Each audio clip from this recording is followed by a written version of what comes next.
ഏതാണ്ട് 2.5 വർഷം മുൻപായിരുന്നു popular fund നിരോധിക്കപ്പെട്ടത്. Popular ഫണ്ടിന്റെ അതേ നേതാക്കൾ തന്നെയായിരുന്നു SDP-യുടെ നേതാക്കൾ. ഒരാൾ SDP-യുടെ നേതാവാണെങ്കിൽ നാളെ അയാൾ പോപ്പുലർ ഫണ്ടിന്റെ നേതാവാകും. ഇതെല്ലാം ഒരു നെറ്റ്വർക്കിന്റെ ഭാഗമായി, ഒരു രാഷ്ട്രീയ ലക്ഷ്യത്തിന്റെ ഭാഗമായി രൂപപ്പെട്ടത്. പോപ്പുലർ ഫണ്ട് RSSന് ബദലായി ഒരു സന്നദ്ധ സംഘടനയുടെ രൂപത്തിൽ വലിയ തോതിൽ വളർന്നു വരുന്നു. അതേസമയം SDPI അവർ കൂടുതലും സന്നദ്ധ പ്രവർത്തനവും മറ്റുമാണ് നടത്തിയത്. അതേസമയം അത് മുഖമാക്കിക്കൊണ്ട് അവർ ഭീകര പ്രവർത്തനത്തിന് നേതൃത്വം കൊടുക്കുന്നു എന്നാണ് NIA കണ്ടെത്തിയത്. അതേസമയം SDPI രാഷ്ട്രീയ പ്രവർത്തനമാണ്, ഒരു മതേതര മുഖമാണ് ഉയർത്തിക്കാട്ടുന്നത്. എന്നാൽ ഇസ്ലാമിക രാഷ്ട്രീയവാദമാണ് SDP-യുടെ നിലപാട്. അങ്ങനെ SDP-I മതേതര മുഖത്തോടുകൂടി പോപ്പുലർ ഫ്രണ്ടിന്റെ അതേ ലക്ഷ്യത്തോടുകൂടി പ്രവർത്തിക്കുന്നു. പക്ഷേ SDP-യെ നിരോധിച്ചില്ല. അതെന്തുകൊണ്ട് എന്ന് പലരും ചോദിച്ചു. അതിന്റെ കാരണം ഇപ്പോൾ വ്യക്തമാവുകയാണ്. ഒരുമിച്ച് എല്ലാം കൂടി നിരോധിച്ചാൽ അവരെല്ലാം എവിടെയെങ്കിലും പോയി ഒളിച്ചിരിക്കും. അവരെല്ലാം പിന്നീട് അവസരം നോക്കി ശക്തി പ്രാപിച്ചുകൊണ്ട് ആഞ്ഞടിക്കുമെന്ന് തിരിച്ചറിഞ്ഞ് ഇവരെ നിരീക്ഷിക്കുക എന്ന ലക്ഷ്യത്തിൽ തന്നെയാണ് പോപ്പുലർ ഫ്രണ്ടിനെ മാത്രം നിരോധിച്ച് SDP-യെ പ്രവർത്തിക്കാൻ അനുവദിച്ചത്. അതോടെ SDP-യിലേക്ക് മാറി പോപ്പുലർ ഫ്രണ്ടുകാർ മുഴുവൻ. പോപ്പുലർ ഫ്രണ്ട് നേതാക്കന്മാരെല്ലാം ജയിലിലായി. പക്ഷെ പോപ്പുലർ ഫ്രണ്ടിന് സജീവമായി പ്രവർത്തിച്ചിരുന്നവരൊക്കെ പിന്നീട് SDP-യുടെ പ്രവർത്തകരായി മാറി. കഴിഞ്ഞ 2 വർഷം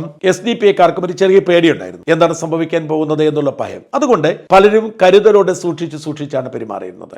എന്നാൽ ആ ഭയമൊക്കെ മാറി ഏതാണ്ട് 2.5 കൊല്ലമായപ്പോഴേക്കും പഴയ പോപ്പുലർ ഫ്രണ്ടുകാരെല്ലാം തന്നെ സജീവമായി SDP-യിലെത്തി. SDP-ക്ക് മതേതര മുഖം കൂടിയാണെന്ന് ഓർക്കണം.